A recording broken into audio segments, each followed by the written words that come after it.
There are very few things I can think of that would make a Polaris VR1 any better.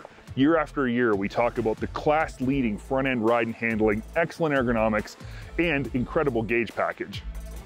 So when Polaris hinted at a big upgrade to the VR1, there was really only one thing we could think of, and not to toot our own horns here, but we were right. It was logical though. What's the one piece of technology Ski-Doo has on their trail sleds that Polaris doesn't? Hint, it's something Polaris had long before anyone else on their side-by-sides. If you guessed DYNAMIX, you get a gold star and a fist bump from me.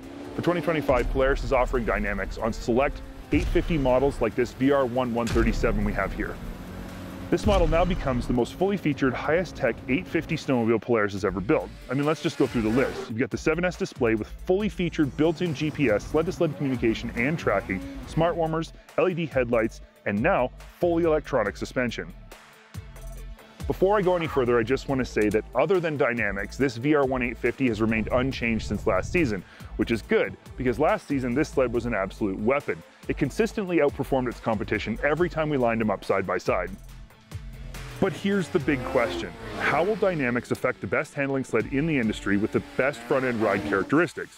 Obviously, we hope it's going to make it better on both counts, but as we've seen in the past, sometimes even impressive changes can have negative results. Before we actually get to that though, let's take a look at how DYNAMIX on a snowmobile actually works. Firstly, I need to say that this is the most complete electronic snowmobile suspension package ever. Now, I say complete because unlike its competition, DYNAMIX addresses all 4 shocks on the sled. And this is a big deal because the others don't address the front arm. And it's becoming more and more evident, not just to us, but to many in the industry, that with the advent of rider-forward ergonomic packages, the front arm shock has gone from being the secondary shock that supplements the rear arm to the primary shock that is supplemented by the rear arm. Think about it. With all your weight over the middle of the sled, that front arm shock is taking all the abuse when you first encounter a bump. So why is it the one that's usually overlooked? Polaris has come to the conclusion that for an auto-adjusting electronic suspension package on a snowmobile to work correctly, the front arm has to be included, and we fully agree. And let's not forget, Polaris has been doing this electronic shock thing longer than anybody else. Now, why did I say this was the most advanced? Because instead of using a long list of individual sensors placed around the sled, most notably on each individual shock, to determine what adjustment needs to be made to the suspension, Polaris uses what they call an IMU, or an inertial measurement unit. That includes a yaw sensor and a gyroscope, among other things. This one unit can immediately tell nearly everything about what's happening with the snowmobile before the shocks even move. It doesn't need to read info from the sensors to tell it that the sled is cornering. It knows because it can tell the sled is turning and the weight of the sled is being shifted to the outside of the corner. The only 2 sensors it does have are for throttle and braking, which are pretty self-explanatory. Polaris claims that their IMU-based system can actually react faster than a sensor-based system. It also means less complexity and weight underneath the hood. The other reason I think this is the most advanced is because the entire system can be monitored right from the 7S display. You can see exactly what the IMU and sensors are seeing in terms of steering, throttle or brake, body lean, and shock adjustment. The actual automatic shock adjustments are shown on the screen in the form of bar graphs on the diagram of the sled. This information might not be absolutely necessary, but it really is cool to see while you're riding. So that's how the system works. Information is gathered from the IMU and the 2 sensors and is used to control all 4 shocks individually with the goal of keeping the sled flatter in the corners and more in control through the bumps. Now the big question is, does it actually work? Real quick before I talk about how it works, I want to talk about how it looks. And I gotta say that this orange setup on the front of the sled is super cool. They're orange no matter what color your sled is, but it stands out and lets everybody know that you do in fact have DYNAMIX on your sled. Now, how does it work?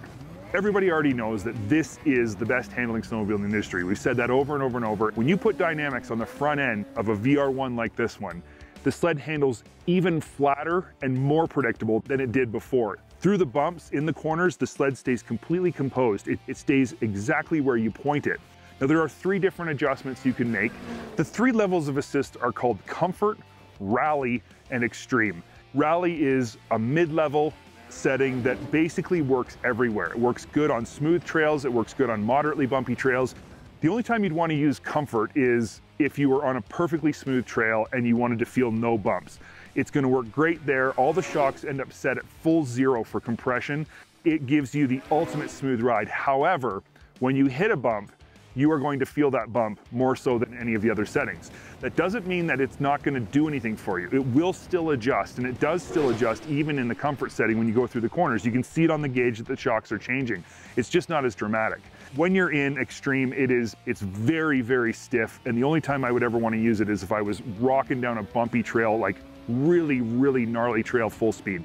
Rally's where you're going to want to stay. It's where I stayed pretty much the whole time I was testing, and it works phenomenal. Does it work? Yeah, it works. It works amazing. It works every bit as good as DYNAMIX worked on side-by-sides, except on a snowmobile, it gives you a whole bunch of different handling characteristics and bump handling characteristics that you just couldn't get before. It actually makes, as I said in the beginning, what could you do to make a VR1 better? This. You could do this. This makes a VR1 better. I guess the big question that I think needs to be answered is it necessary to have DYNAMIX on your MATRYX-based sled for it to be amazing? And the answer to that question is absolutely no. It's interesting that DYNAMIX is not available on XCRs. Polaris believes that the XCR rider will prefer the additional adjustments and big bump capabilities offered by their incredibly beefy Walker Evans shock package. Along with that, DYNAMIX does come at a weight penalty, which is something XCR buyers are more likely to care about versus a VR1 buyer who's into ultimate comfort, not just ultimate performance. I think DYNAMIX has once again proven itself to be a well worth it upgrade, just like it did in the side-by-side industry. It's easy to use and it makes a big difference. Ultimately, it makes for a more controlled and more comfortable ride and handling experience in nearly every condition, and I think that's technology worth having.